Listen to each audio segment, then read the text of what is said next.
नमस्कार दोस्तों। आज हम लेकर आए हैं एक ऐसी कहानी जो आपको रुला दे, दिल छू जाए और शायद आपके अंदर कहीं दबी हुई मोहब्बत को फिर से जगा दे। ये कहानी है तेरे बिना अधूरी जिंदगी। एक ऐसा प्यार जो वक्त से लड़ा, मौत से टकराया और फिर भी अधूरा रहे। अगर आप भी किसी से सच्चा प्यार करते हैं या कर रहे हैं तो ये कहानी आपके दिल में उतर जाए। तो चलिए शुरू करते हैं आज की बेहद भावुक से प्यार ये कहानी। कभी सोचा नहीं था कि किसी को जाने से ये पूरा वजूद ही खाली हो जाएगा। वो सिर्फ एक इंसान नहीं था, वो मेरी का हिस्सा था। ये कहानी है अयान और सना। दो दिल, दो आत्माएं और इस दुनिया की भीड़ में एक दूसरे को यूं मिले जैसे एक अधूरी किताब को आखिरी पन्ना मिल गया हो। पर अफसोस, हर कहानी का एक अंत होता है और कुछ अंत ऐसे होते हैं जो उम्र भर के लिए आंखों में रह जाते हैं। वो किससे मुलाकात। दिल्ली यूनिवर्सिटी की लाइब्रेरी में अयान पहली बार सना से टकराया था। किताबें बिखरी, नजरें मिली और वक्त जैसे खून सा गया। तो मैं देख नहीं पाई। अयान ने सना मुस्कुरा दी। शायद किताबों से ज्यादा तुम्हें जिंदगी की कहानियां पढ़नी चाहिए। उस दिन कुछ नहीं, अपने इंसान ने दिल से घर बना लिया। प्यार की शुरुआत। कॉलेज के दिनों में दोस्ती गहरी होती गई।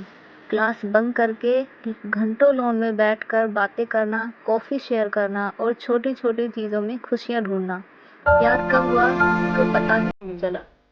सना की एक आदत थी, वो हर महीने अयान को एक चिट्ठी देती थी। उसमें होती थी उसकी फीलिंग्स, उसके ख्वाब, उसके डर। तुम्हारे साथ जीने का ख्वाब देखा है अयान। अगर कभी तुमसे दूर जाना पड़ा तो मेरी तुम चिट्ठी पढ़ लेना। मैं हर अल्फाज में जिंदा रहूंगी। तूफान की आहट। कॉलेज खत्म होने के बाद जब अयान ने सना को प्रपोज किया तो वो चुप रह गई। क्या हुआ सना, कुछ तो बोलो। मैं चाहती हूँ हम एक साथ रहें, पर शायद ये मुमकिन नहीं है। सना सना को एक जानलेवा बीमारी थी, उसे अयान से छुपा रखा था। मैं नहीं चाहती कि मेरी वजह से तुम्हारी जिंदगी रुक जाए अयान। पर अयान ने उसका हाथ थामा। अगर मेरी जिंदगी में तुम्हारा नाम ना हो तो वो रुक जाएगा।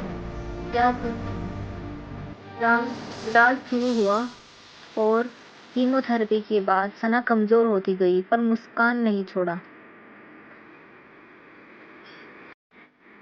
प्यार की कसम। इलाज शुरू हुआ। हर कीमोथेरेपी के बाद सना कमजोर होती गई पर मुस्कुराए। हमारी हिम्मत के लिए ताकत है आया। सना ने एक दिन कहा, अगर मैं चले गए तो मेरी ये सिर्फ आंसू है, कोई अनुवाद वो कभी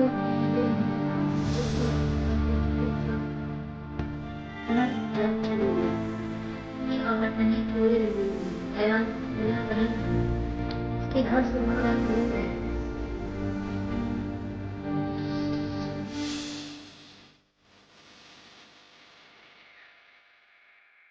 अयान की दुनिया वहीं थम गई। उसकी हर सुबह अधूरी, हर रात सना के बिना सोनी। वो रोज सना की चिट्ठी पढ़ता, हर वो पन्ना जो उसने मुझे दिया था, बस आखिरी चिट्ठी अब भी बंद थी। वो आखिरी चिट्ठी। 10 साल बीत गए, अयान अब भी अकेला था। हर साल सना के बरसे पर वो उसी लाइब्रेरी में जाता जहाँ पहली बार मिली। उस साल बरसात के शहर से उसने वो आखिरी चिट्ठी खोली। अगर ये पढ़ रहे हो तो शायद अब मैं इस दुनिया में नहीं। अयान, मुझसे डर नहीं लगता, पर तुमसे दूर जाने का डर आज भी रुलाता है। लेकिन आप नहीं, ये बुरा जरूरी नहीं।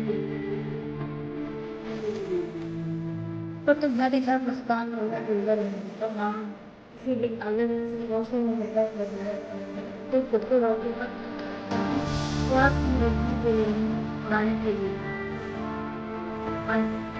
कहानी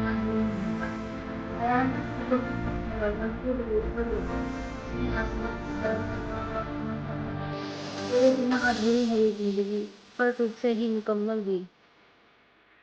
और फिर उसने पहली बार किसी अजनबी मुस्कुराते चेहरे को जवाबी मुस्कान दी। शायद कहीं दूर बैठी सना ने ही उसे भेजा।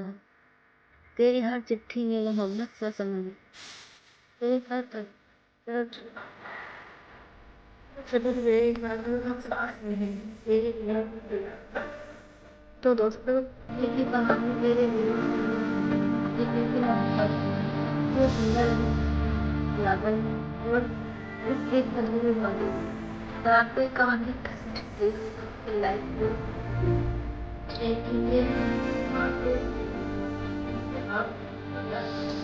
कमेंट में बताइए क्या आपने भी किसी को ये ही टूट कर चाहा है। चैनल को सब्सक्राइब करना ना भूलें, क्योंकि हम ऐसे ही दिल को छू जाने वाली कहानियाँ लाते रहेंगे सिर्फ आपके लिए। फिर मिलेंगे एक नई कहानी के साथ, तब तक के लिए